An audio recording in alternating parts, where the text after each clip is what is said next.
The beginning and end of every sequence, it is either impact through a wall, impact on a table, impact through a mirror. Everything is happening in real time and it's being filmed.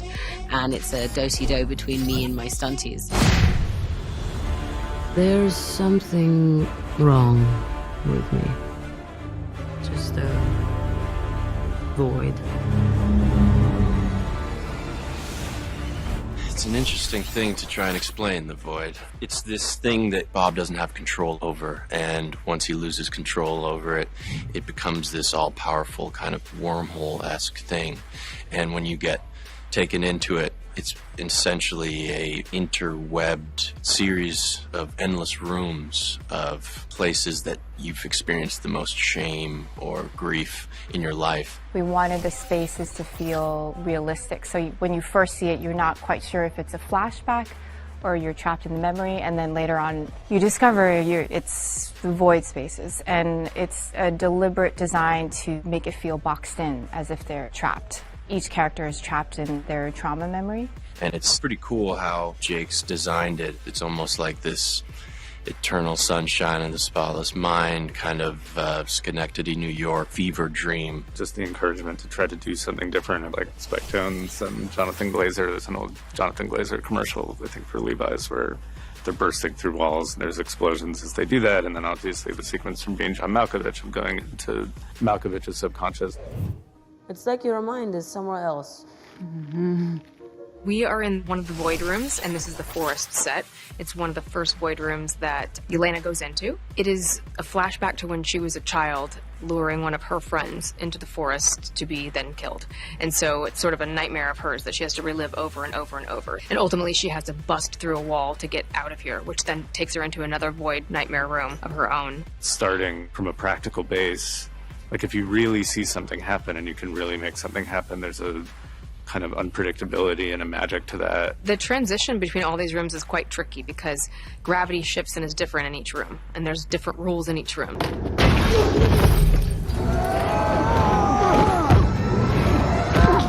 So she starts this way, slams through a wall, and then gravity shifts, so now she's falling. And so as far as sizing and timing and how we needed to do that, we really had to prep, you know, with camera and stunt team and effects and everybody to be on par with that. Every team has to work together to do that, like, you know, Dan and Charles and the whole special effects team, and Grace and Heidi and her whole team, you know, just the stunts and the practical execution, getting it all on camera takes so much coordination. They got to run from one side of a set to the other, and we had a fake wall prepped. And the moment I made impact, the whole thing broke and dust powdered everywhere. And it's all different in every single room. So when she comes out of the training room, she dives through a mirror, and that mirror sends her, she's sick going this way, and once she dives through the mirror, she ends up coming up through the bathroom floor. So it's all very tricky and technical, but very, very cool. So because this connects directly to Elena's bathroom void space, which she had to climb up into because we're doing all of the practical transitions, and then we knew that we needed this to connect to the attic,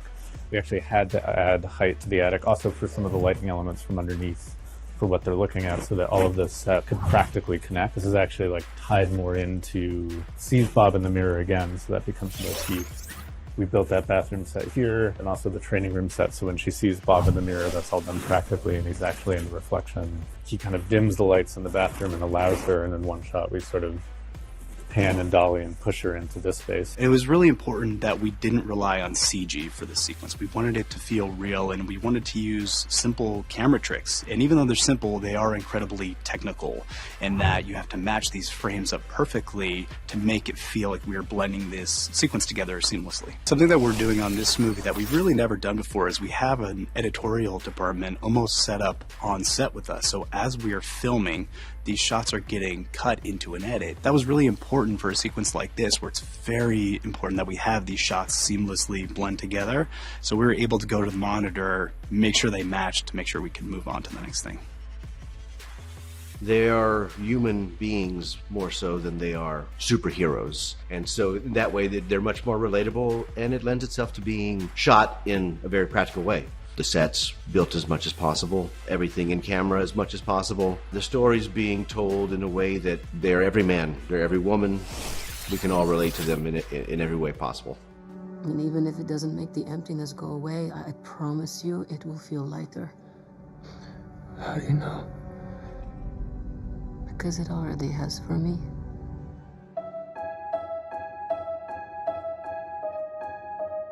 I'm here.